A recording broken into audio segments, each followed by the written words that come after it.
Bonjour, dans cette leçon, je vais aborder un des patrons de création qui est Factory, donc plus particulièrement Simple Factory.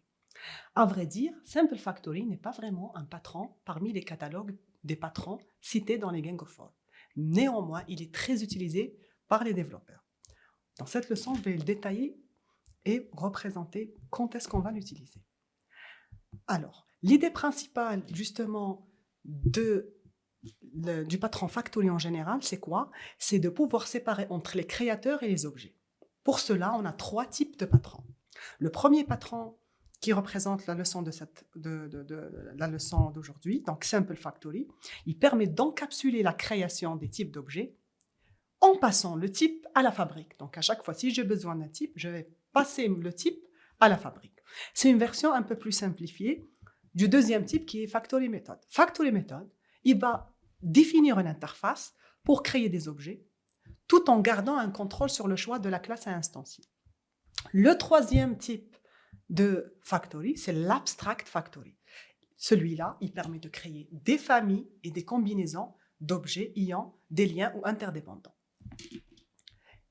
Illustrons ces trois patrons par un exemple de fabrication de téléphone. On a, par exemple, une usine, factory, donc, qui produit un type particulier de produit. Prenons l'exemple d'une factory pour les laptops, donc elle va produire des laptops. Ce patron, justement, permet de créer des objets laptop en utilisant le Laptop Factory.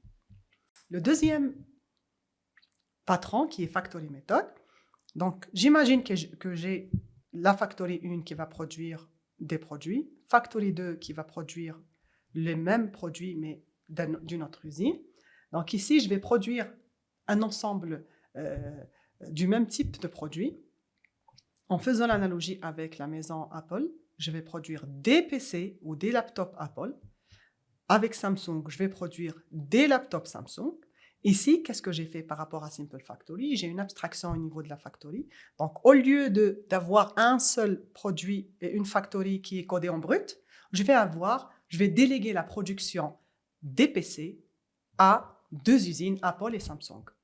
Le troisième factory, qui est Abstract Factory, celui-là, j'ai pour un type de factory plusieurs types de produits. Donc, factory 1, j'ai plusieurs types de produits. Factory 2, j'ai plusieurs types de produits. Et là, je peux combiner, avoir des familles de produits de différents factories. On prend l'exemple de la maison Apple ou la maison Samsung. Donc, je peux avoir des Mac, des iPhones, des smartwatches de différents types, donc soit Apple ou Samsung. Donc ici, je peux avoir des familles d'objets qui ont un lien ou interdépendant. Donc ici, j'ai vraiment un choix plus vaste que Factory Method. Là, c'est juste pour vous concrétiser la différence entre les trois niveaux de Factory. L'intention principale de Simple Factory, c'est de créer des objets de la façon la plus simple, sans exposer la logique d'instanciation. Il va faire référence à un objet nouvellement créé via une interface commune et justement encapsuler la création de différents types d'objets en spécifiant l'objet créé. Comment? On va passer le type de l'objet à la fabrique. Donc, selon le type, je vais fabriquer tel ou tel produit. Le problème résolu par ce type de patron, c'est d'éviter la rigidité dans laquelle on va créer des objets au niveau d'une classe, qui représente la liaison très forte ou le couplage fort entre la classe qui va instancier et l'objet créé, en sachant que si on va modifier une classe, un objet instancié, je vais modifier forcément la classe à instancier. Donc ça représente quoi? Ça représente le problème fondamental de la création d'un objet concret d'une classe. Donc éviter la forte dépendance entre la classe et l'objet créé. La solution qu'il propose, c'est de créer des objets au lieu de les instancier directement sans exposer aucune implémentation au client. Donc, comment? On va encapsuler la logique d'instanciation à des objets via une interface commune. Alors, cette structure, donc j'ai une interface produit qui va définir un produit donné. J'ai deux classes concrètes qui vont implémenter ce produit. Simple Factory va retourner un type produit. Donc, on va coder, on va implémenter Create Product qui va renvoyer un type produit justement. Donc, le client, s'il a besoin d'un produit donné, il va faire appel à la Simple Factory en lui passant l'argument qui représente le type de la factory. Donc, le Simple Factory, suivant le type qui est passé en argument par le client, il va créer l'instance de cet objet. On va passer à l'exemple illustratif. Donc, j'ai à droite le phone, donc l'interface phone, qui va représenter le produit abstrait. J'ai Samsung qui va implémenter phone. J'ai iPhone qui va implémenter phone. Phone Factory, justement, il va implémenter make phone selon l'argument ou le type qui est passé en paramètre par le client. Donc, il va retourner un type phone selon si c'est un phone iPhone ou un phone Samsung. Au niveau du code, je vais implémenter l'interface phone. Donc, j'ai la méthode make qui doit être implémentée par toutes les classes qui vont implémenter cette interface. On crée la première classe Samsung qui va implémenter phone et qui va définir le make. On va faire de la même façon pour la classe iPhone qui va implémenter aussi l'interface phone et définir la méthode make. Au niveau de factory, donc qui est une classe concrète qui va coder en brut la méthode makePhone.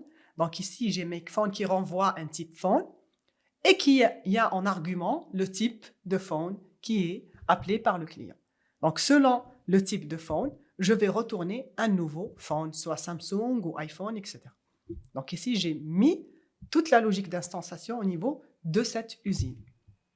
Le client, s'il a besoin, s'il requiert un phone, il va créer la factory qui représente phone factory, une instance, et il va faire appel à makePhone en faisant appel juste à la méthode makePhone par le factory qui vient d'être créé. Donc, on a une seule fabrique concrète qui contient toute la logique et l'implémentation des produits en faisant juste appel au type approprié de la méthode. Alors, les usages connus, ce patron, il est utilisé généralement dans tous les logiciels dans lesquels il y a de nouvelles classes qui sont ajoutées continuellement, donc régulièrement, c'est de nouvelles fonctionnalités, et surtout si ces classes doivent passer le même processus de création. L'analogie, en fait, comme on avait dit au début, ce patron n'est pas vraiment un patron de conception dans les patrons qui sont cités dans le catalogue des GOF, mais plutôt un idiome. Donc, c'est un idiome de programmation. Il est très proche de la programmation. Il propose une solution relative à la création d'objets, mais tout en étant proche de l'implémentation. On peut donner l'exemple d'authentification. Donc, je peux utiliser un Simple Factory pour implémenter une classe centrale qui va représenter un système d'authentification qui va être utilisé avec divers paramètres. Ces paramètres vont varier en fonction de l'autorisation ou du profil de l'utilisateur. Donc, si c'est un admin, si c'est un utilisateur normal, si c'est un invité, selon ces profils, je peux déterminer ou créer l'objet approprié. Les avantages de ce patron, c'est qu'il est très simple. Alors, c'est le moyen le plus simple pour gérer la création. Donc, comment? En spécifiant l'objet à créer et en passant le paramètre à la type de fabrique. Donc, j'ai le type, je le passe à la fabrique, elle est concrète et selon le type, elle va me fournir. L'inconvénient majeur, c'est par exemple si je veux créer d'autres objets, donc d'autres types, je veux par exemple créer un phone de type Huawei ou n'importe, là je vais vraiment coder en brut toute la classe, je vais vraiment changer le code et ça, c'est pas notre objectif. Donc, je vais apporter plus de modifications à la classe. Donc, il n'y a pas aussi de possibilité de créer automatiquement des familles d'objets et des combinaisons d'objets des usines ou de plusieurs types d'usines. Là, c'est aussi un inconvénient majeur. Alors, en conclusion, Simple Factory permet de créer des objets de la façon la plus simple. Il n'est pas considéré comme un patron de conception, mais plus un idiome. Il est constitué d'une seule usine concrète, sans abstraction d'usine, comme les patrons Factory et Factory Method et Abstract Factory. Il ne permet pas aussi de créer des usines et des familles d'objets. En fait, réellement, si je veux faire une solution du patron Factory, c'est plus une corrélation entre deux patrons, Factory Method et Abstract Factory. Parce que Simple Factory, il ne peut pas vraiment gérer l'aspect abstraction d'usine ou abstraction de produit. Donc, Factory Method et Abstract Factory, ils vont utiliser l'héritage et l'abstraction.